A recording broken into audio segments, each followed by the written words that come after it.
Me acompanhe. Portanto, pelos seus frutos os conhecereis. Nem todo que me diz Senhor, Senhor entrará no reino dos céus, mas aquele que faz a vontade do meu Pai que está nos céus.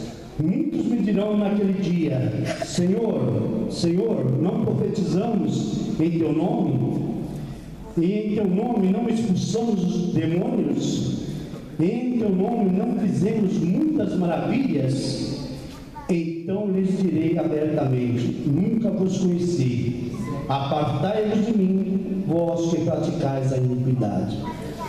Todo aquele, pois, que escuta as minhas palavras e as praticas, assemelhá-lo-ei ao homem prudente que edificou a sua casa sobre a rocha, e desceu a chuva, e correram os rios, e assopraram os ventos, e abateram aquela casa, e não caiu, porque estava edificada sobre uma rocha.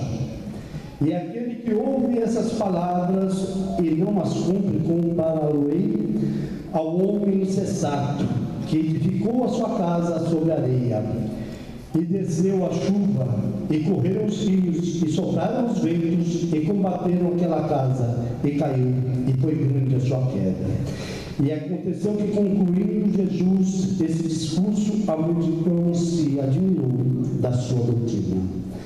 Portanto, os ensinava como tendo autoridade e não como os escribas. Amém? Aleluia. Irmãos, o texto que nós terminamos de ler, ele pertence ao Sermão do Monte, ou o Sermão da Montanha, como queira. Esse texto é considerado, o sermão mais célebre de todos os tempos. Alguns eruditos chegam até a dizer que se perdesse tudo da Bíblia, mas com esse sermão nós teríamos tudo para ter em nossos corações os ensinamentos de Jesus. Os eruditos costumam dividir esse sermão em 6 partes distintas, mas que não se desfazem nenhuma da outra. A primeira parte nós podemos colocar assim: as bem-aventuranças, que são promessas de Deus para aqueles que ingressam no seu reino. Aleluia. Ao aceitar Jesus, nós estamos propondo entrar no reino de Deus e nos entregarmos a Ele. E Deus nos promete, através de Jesus, as bem-aventuranças. A segunda parte são os princípios éticos dos ensinos do Senhor Jesus. Nesse sermão existe uma ética, a qual todos nós que nos convertemos temos que ir seguir. Existe uma ética a qual Deus nos dá uma direção, uma caminhada, para que nós não nos percamos mais pelos caminhos, para que nós possamos olhar para o mundo e saber: não, isso não é do Pai, isso não vem do Pai. A terceira, Jesus mostra o contraste dos seus ensinos com a tradição legalista da religião judaica ao seu tempo, no tempo em que ele vivia. Ele faz esse contraste. E por que ele faz esse contraste? Porque ao israelita foi dado a conhecer Deus, aos escribas foi dado a conhecer Deus, e se perderam pelo caminho. Veja bem, eu falei da ética, estou falando dos caminhos. Nós estamos sujeitos em nossas caminhadas de encontrar mil e uma proposta, mil e uma coisas que possa nos chamar a atenção. Mas quando nós colocamos a ética de Jesus no nosso coração, nós temos um caminho certo a seguir. Aleluia. Nós temos uma direção correta e não nos perdemos. Então era necessário fazer a constatação para que o povo entendesse que muitas coisas seriam oferecidas, que pareceria boa, mas que fugia da ética de Jesus, fugia da ética de Deus. A quarta, Jesus, dentro desse sermão, tem todo um ensinamento, como devemos viver, como devemos agir em nossas vidas. Sexto, na sexta parte, ele trata das promessas de Deus. Pedi, pedi, dar-se-vos-á. Pedi, pedi, dar-se-vos-á. Buscai e achareis. Então ele trata das promessas de Deus. Meus irmãos, o que eu quero falar esta noite? Eu quero falar sobre intimidade com Deus. E você pode estar perguntando, mas o que isso que você acabou de ler tem a ver com intimidade de Deus? Eu vou te falar. Todo esse sermão tem a ver com intimidade de Deus. Todo esse sermão tem a ver com intimidade de Deus. Tudo aqui tem a ver com intimidade de Deus. Por quê? Porque Deus nos dá uma conduta. Deus nos dá uma direção. Ele nos põe na mão uma sabedoria de vida. O que é intimidade? Pergunta para o teu irmão, o que é intimidade? Vocês sabem o que é intimidade? Você tem algum amigo íntimo? Intimidade você tem só com as pessoas que têm a mesma conduta que você. Intimidade você só consegue ter com pessoas que têm o mesmo pensamento que o seu. Você não confessa nada a uma pessoa que você não acredita que ela acredita naquilo que você acredita. Você não entrega os teus segredos a quem não é fiel a você.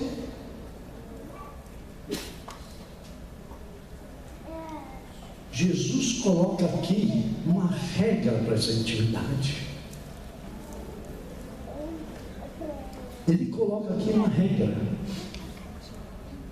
para que você possa ter intimidade com Ele. Intimidade, muitas vezes, nós temos com pessoas fora da nossa família, até talvez com pessoas dentro da nossa família a gente não tenha.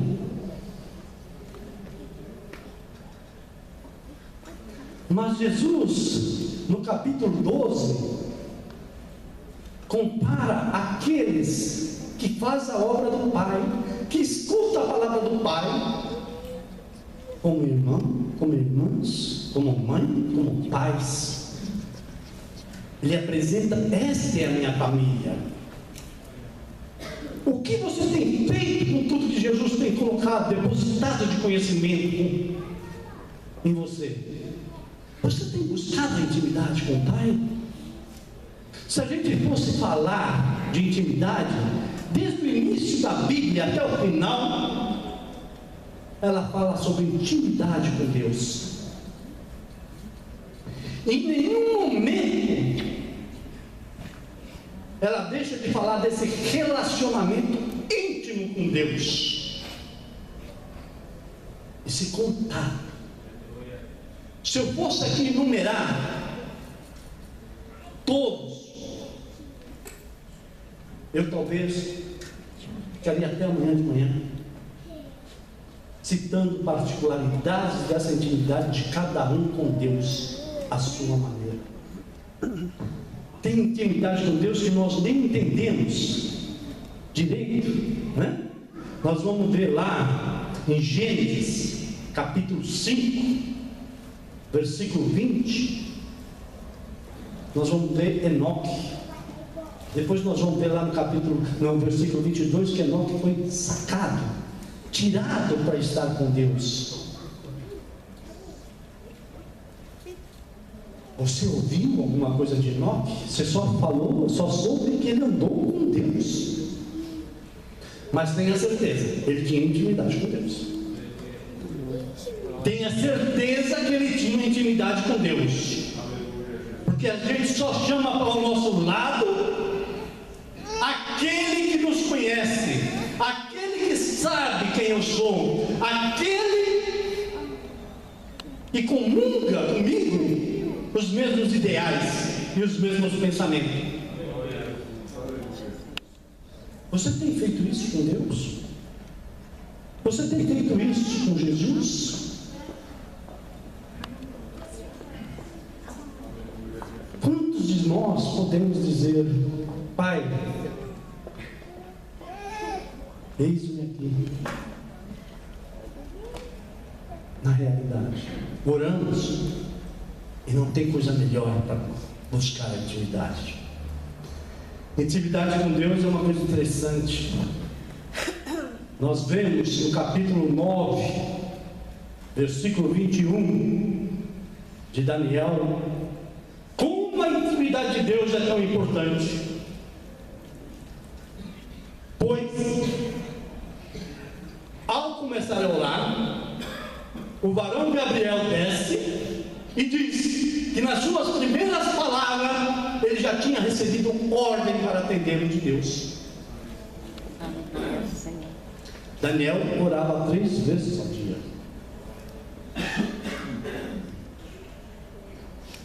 No mesmo livro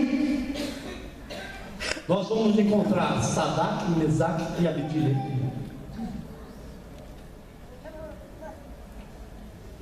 Alguém aqui pode imaginar que intimidade é essa? Quem convidaria um amigo íntimo para entrar numa fornalha de fogo ardente? Ou quem estaria disposto a ir em busca de alguém que estivesse lá dentro? Intimidade com Deus tem as suas benécias. Intimidade com Deus faz-nos conhecer cada vez mais o Deus que nós temos e o Deus que nós servimos. Intimidade com Deus nos torna pessoas melhores. Glória a Deus, aleluia, Senhor. Glória a Jesus, aleluia. Se eu fosse citar, nós vimos aqui há um mês atrás, eu vou até citar, há um mês atrás, o pastor Adalto pregou aqui sobre Obed-Edom. Acho que a maioria estava aqui na época, estava presente. Obed-Edom, um inimigo de Israel, que teve a felicidade de guardar a arca.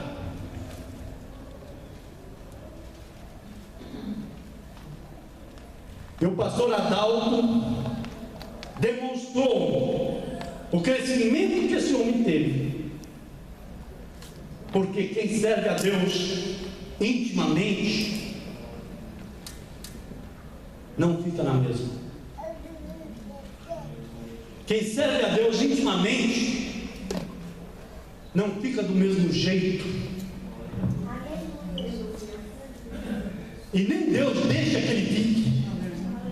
Aleluia. Intimidade com Deus. Intimidade com Deus não é só orar.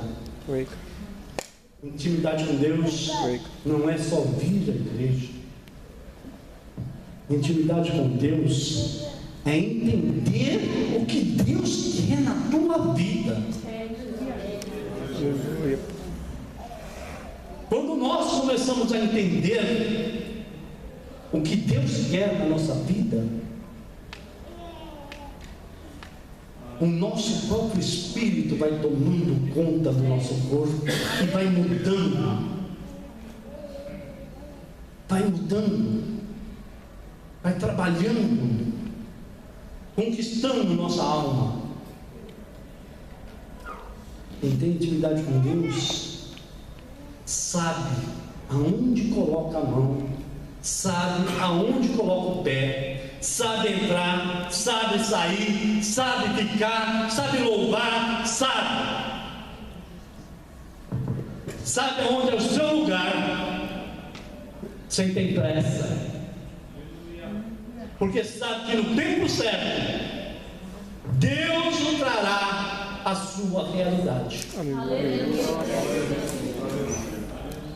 Deus nos trará a sua realidade.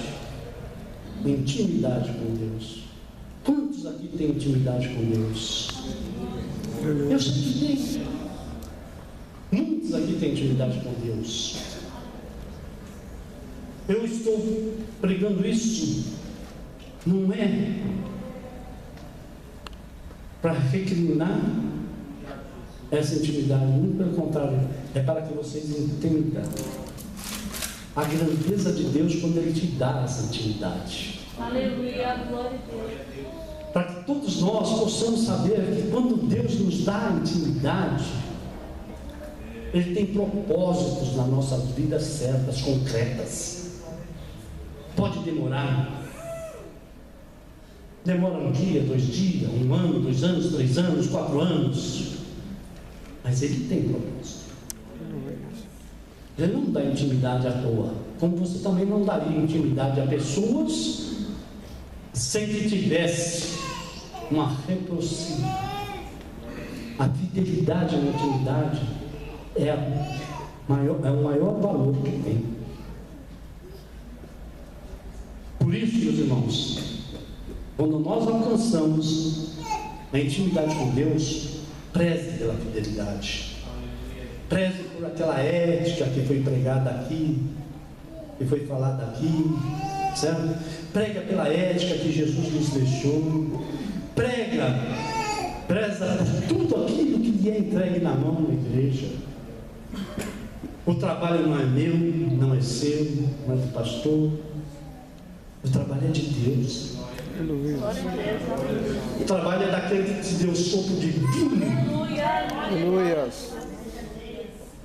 Ele deu a vida, que é mais intimidade do que isso. Ao fazer o homem à sua imagem, Deus dá o sopro e deixa a tua intimidade dentro de ti, teu espírito. Glória a Deus.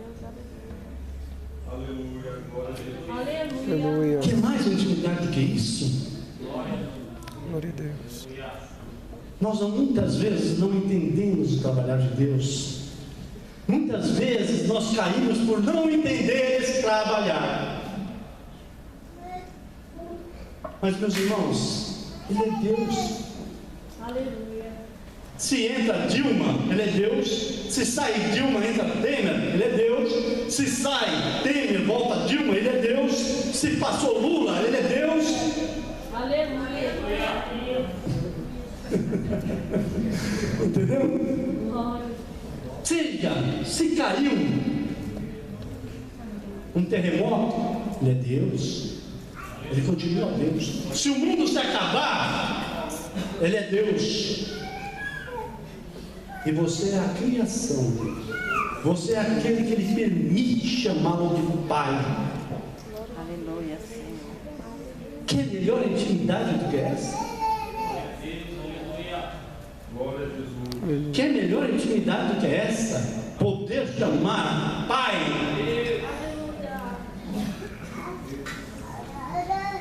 Aliás, tem uma coisa interessante. Antigamente, quando os escribas iam escrever, eles usavam o terceiro pronome, distanciando Deus.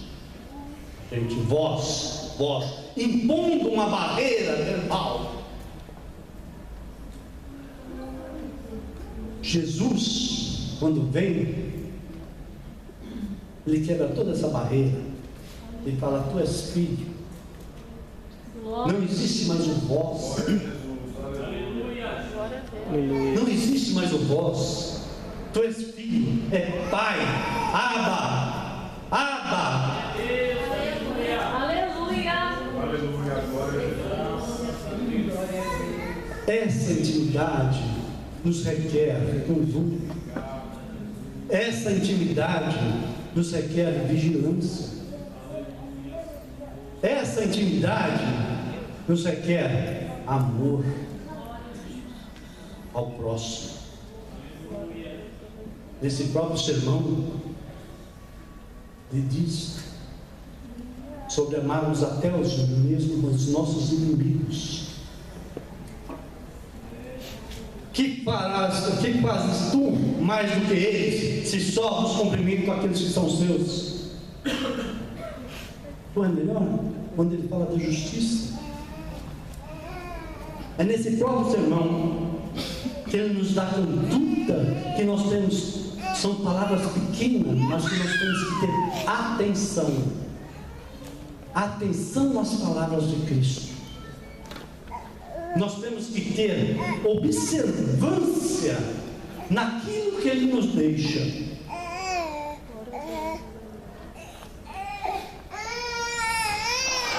O profeta Elias, ninguém sabe direito de onde ele veio. Só sabe que era um gigantista. É isso? É isso. Mas ninguém sabe de onde ele veio. Ninguém tem. Você vai ver os personagens da Bíblia, todos têm uma história. Todos têm uma genealogia. Mas esse homem tinha uma intimidade tal com o Pai, que ele falava e Deus honrava. Ele falava, Deus honrava. Ninguém sabe a história direito, mas sabemos que o Pai fazia, o atendia. Esse tinha intimidade com o Pai. É essa intimidade que nós temos que buscar. Aquela que nós não temos que prestar conta a ninguém, mas prestar conta a quem? Ao Pai. É essa intimidade que vai nos aproximar cada vez mais. Elias com Enoque, que ninguém sabe a história direito, foram arrebatados, levados para o céu. Não passaram pela morte. Você já imaginou que coisa linda? Que intimidade era essa? Que intimidade é essa? Intimidade que nós temos que buscar. A intimidade de estar presente na vida do Pai. Ou seja, que Ele esteja presente em nossas vidas. Direto, sem perder um segundo sequer. Essa intimidade que nós saímos daqui, vamos trabalhar no nosso serviço, nós estamos ali orando: Pai, esteja comigo, me abençoa. Me ajude, Pai, a compreender meu companheiro de serviço que não me compreende. Me ajuda, Pai, eu falar com o meu vizinho sobre o teu amor. Me ajuda, Pai, a esclarecer as dúvidas dos meus irmãos. Quando a gente busca intimidade, o Pai dá. Se é uma coisa que Deus não nega para ninguém, é sabedoria. E quando nós pedimos sabedoria, principalmente para a sua obra, tenha certeza, essa desce. Aleluia, glória a Deus. Essa desce. Essa desce de uma tal maneira que acaba impactando a nós mesmos. Da onde eu tirei isso para falar? Da onde veio Daniel, você sabe de onde veio? Muitas vezes impacta a gente, porque nem nós sabemos. Quantas e quantas vezes você vai falar com uma pessoa e de repente vem coisas que você fala, gente, mas de onde veio? Porque a intimidade te capacita para a obra. A intimidade te capacita para a obra divina. Aleluia, glória a Deus. E ninguém aqui está livre dessa obra. Deus requer de cada um de nós a nossa parte. Não podemos ter intimidade se não tivermos o que apresentar para o Pai. Irmãos, todos nós estamos aqui na igreja. Todos nós queremos, de alguma sorte, ir para o céu, ir para a casa que o Pai criou para nós. Aleluia. Todos nós. Não tem aqui quem vai falar para mim, eu não quero ir. Mas como ir para uma casa se você não tem intimidade com o dono dela? Como me hospedar numa casa onde eu não conheço ninguém? Só tem um meio. Eu me adequar a quem vai me hospedar. E esse sermão da montanha dá o caminho direitinho para nós nos adequarmos para chegar à presença do Pai. Aleluia. Intimidade com Deus. Eu falei aqui que eu poderia citar um monte de personagens da Bíblia que tiveram intimidade com Deus, mas tem uma passagem que me chama muita atenção na Bíblia, uma intimidade tal que até me arrepia quando eu vou falar sobre ela. Tem uma passagem na Bíblia que eu fico me perguntando, coisa linda, é muito lindo isso, é muito bonito. Tem uma passagem na Bíblia que você fala assim, esse tinha intimidade com Deus. Esse tinha uma intimidade com Deus que nos deixa de boca aberta. Êxodos, capítulo 32. Vamos ler, só para a gente entender essa intimidade.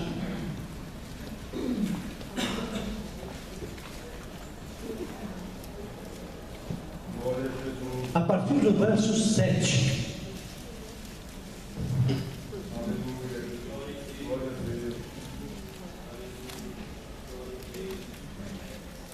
Então disse o Senhor a Moisés: vai, desce, porque o teu povo que fizeste subir do Egito se tem corrompido e depressa se tem desviado do caminho que eu lhes tinha ordenado.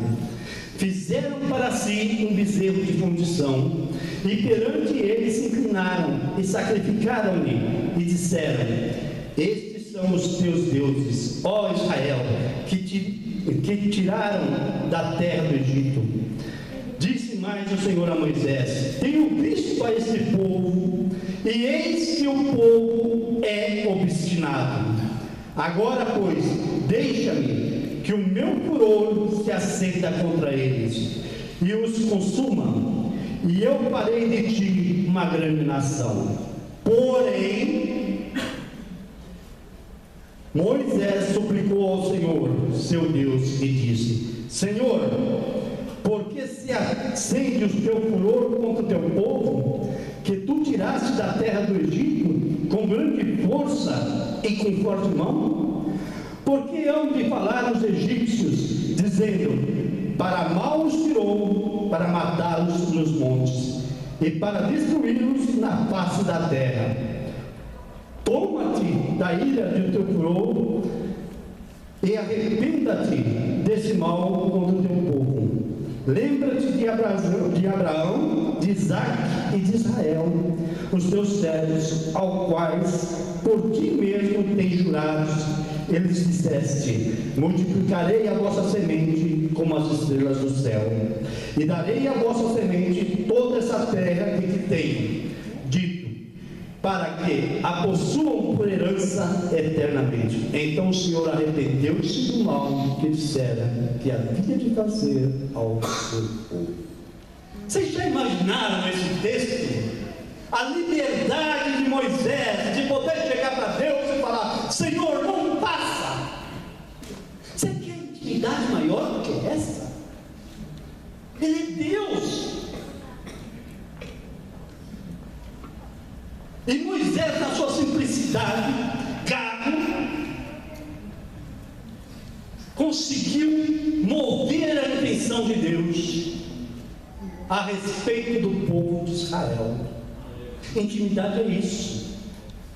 Intimidade é poder conversar francamente. Quer ter intimidade com Deus? Fala com Ele francamente. Fala de frente. Fala com Ele essa noite. Fala com Ele amanhã, depois de amanhã. Fala com Ele de manhã. Fala com Ele à tarde. Fala com Ele à noite. Deus não nos criou para sermos separados dele. Ou podemos nos esquecer que quando criou Adão, todo dia à tarde ele passeava pelo Éden. Deus não nos criou para ser separado a ele. Nós nos separamos. E ele nos deu aquilo que podia ajudar e trazer novamente essa intimidade com ele. Glória a Deus. Meus irmãos, o que eu queria esta noite era justamente isso. É falar sobre essa intimidade, a qual nenhum de nós podemos deixar de buscar, a qual nenhum de nós podemos deixar de ter. Eu agradeço a minha oportunidade e que Deus abençoe a cada um imensamente. Amém.